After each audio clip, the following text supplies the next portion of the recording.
All right, this is a look at RC circuits. They're named that way since they have at least one resistor and one capacitor. Now, when a capacitor is placed in a circuit connected to a power supply, charge will flow between the plates of the capacitor until it's fully charged. The capacitor can then discharge if connected to a load and act as a temporary power source. The capacitor consists of two oppositely charged plates, usually separated by a dielectric, which prevents charge flowing from plate to plate. When a capacitor is connected to a battery, that battery will cause negative charge to flow in one direction, which causes negative charges in the form of electrons to leave one plate, travel through the battery, and then hit the other plate and accumulate there. This leaves one plate missing electrons, which means it's positively charged, while the other plate gains those electrons and becomes negatively charged. Now, those negative charges flow because there's a potential difference between the battery and the capacitor, which starts at 0 voltage when it's uncharged. As the capacitor builds a net charge on its plates, it'll also build a potential difference. As the capacitor gains potential difference, it'll eventually have a potential that's equal to the battery potential, in which case the capacitor is considered fully charged and current no longer flows in the circuit. If a capacitor is removed from the battery, but the plates are connected together through a load, the negative charges that gather on one plate will leave and go back to the original plate, and as that charge is flowing, it creates a discharging circuit. The maximum charge that a capacitor can store is based on both the capacitance of the capacitor and the voltage applied to it, and is given by charge Q equals capacitance C times voltage V. As the charge does build on the capacitor towards its maximum or steady state value of CV, it's going to do so at a rate that's decreasing. The reason why the rate at which the charge is accumulating decreases is because the rate of charge, which is known as current, is also decreasing. The capacitance starts at 0 voltage, and then as the charge builds, that capacitor voltage goes up. So the potential difference between the battery and the capacitor then goes down, which means the current then goes down. On a graph that looks like this, so the charge approaches its steady state value of CV, and it does so asymptotically, which is why a lot of questions, when it talks about a fully charged capacitor, will say after a long time. The current graph looks opposite of that, where it starts at a maximum value of the battery voltage over the load resistance R, and then decreases asymptotically to 0. As that stored charge increases and the potential across the capacitor builds, it'll increase at the same rate as charge. On a graph that looks like this, it starts at 0, and then at steady state it matches the battery voltage, and then when power is first connected, the load, which in this case is a resistor, gets the full battery potential across it, and then as the current in the circuit drops to 0, the potential across the resistor will also drop to 0. The actual time it takes a capacitor to charge or discharge is based on something called the time constant, which is given by the Greek letter tau, and that's the product of RC, where R is the resistance in series with the capacitor, and then C is the capacitance of the capacitor. Now, increasing capacitance will increase the time to charge or discharge, because more capacitance means there's actually more charge to accumulate or leave the capacitor. And then increasing the value of R is going to decrease the current in the circuit, which means it'll take more time for charge to flow.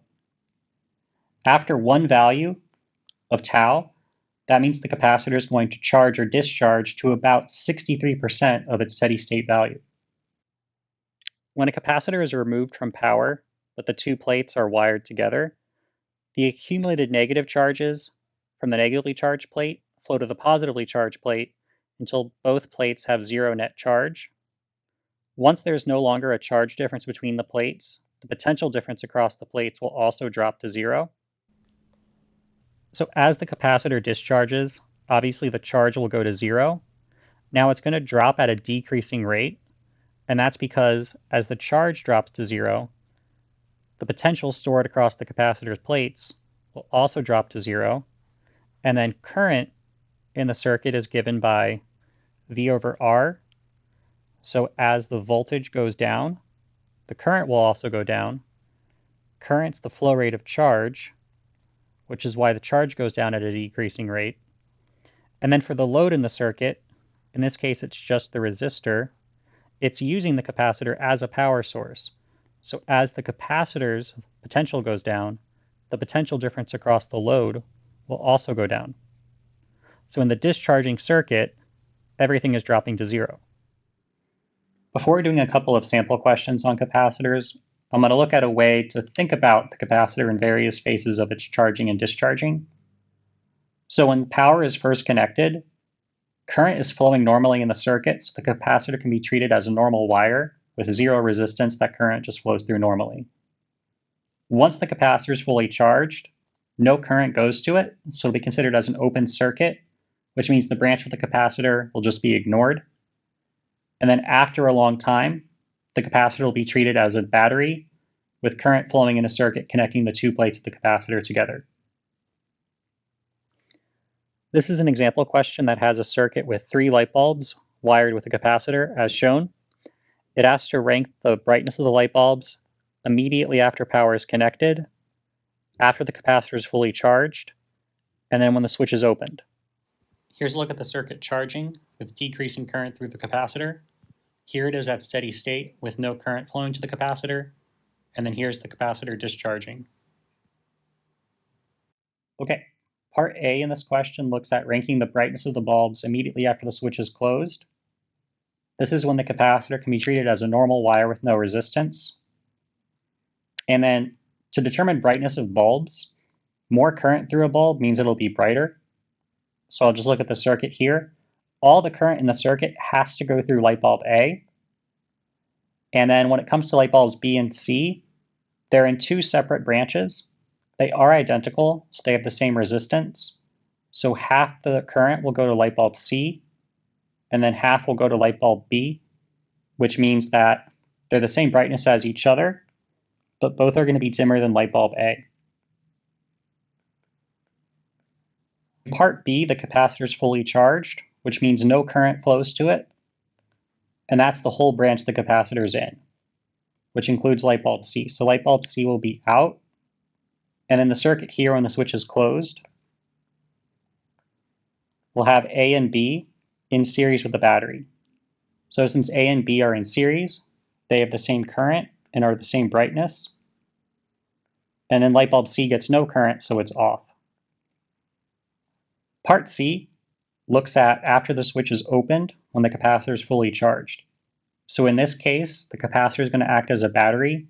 If I follow a circuit connecting one plate of the capacitor to the other, that circuit's going to pass through light bulb B and then through light bulb C.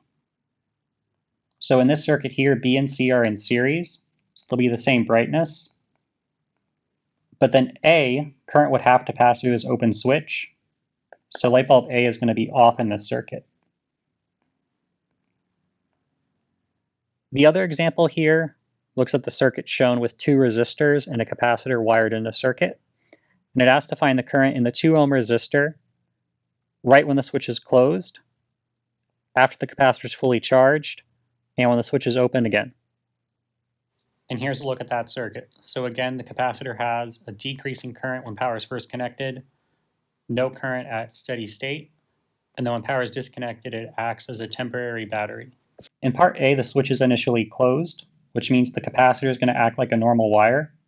So if I follow the circuit this time, current's going to flow through the 4 ohm resistor, but then when it gets to this node, there's 2 possible paths. One is to the capacitor, which right after power is connected has a resistance of 0, and then one is to this 2 ohm resistor. Since the branch with the 2 ohm resistor has resistance and the capacitor has 0 resistance, all the current's going to pass through the capacitor at time equals 0, which means the 2 ohm resistor gets 0 current. After a long time, the capacitor is going to be fully charged, which means it gets no current. So I'm going to ignore the entire branch with the capacitor and just follow the circuit around. So current will go through the 4 ohm resistor, then through the 2 ohm resistor, then through the closed switch, back to the battery. So here the current's going to be the battery voltage 18, And then this is a series with the 4 and the 2 ohm resistor. So I have 6 ohms in total. And the current in this case is going to be 3 amps. In part C, the switch is now opened from the fully charged capacitor. So current's going to flow from the capacitor. It can't pass through the 4 ohm resistor, so it's only going to pass through the 2 ohm resistor back to the capacitor. So the current in this circuit is going to be the voltage stored in the capacitor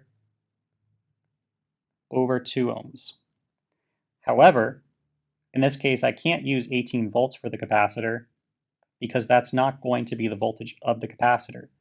In the case where a capacitor is in parallel with something in the circuit, it's going to have the same voltage that that thing in the circuit would have at steady state. So it's in parallel with the 2 ohm resistor. So I'm going to look at the steady state circuit, which means when the capacitor was fully charged. At steady state, the original circuit with the switch closed would have looked like this. So you'd have the battery voltage flow to the 4 ohm resistor, then to the 2 ohm resistor in series, and then back to the battery. So in that circuit, the 4 ohm resistor is going to take 12 volts, and the 2 ohm resistor is going to take 6 volts. So the capacitor will store 6 volts at steady state. So when it discharges, it's going to provide 6 volts in the discharging circuit, and then 6 volts over 2 ohms gives 3 amps.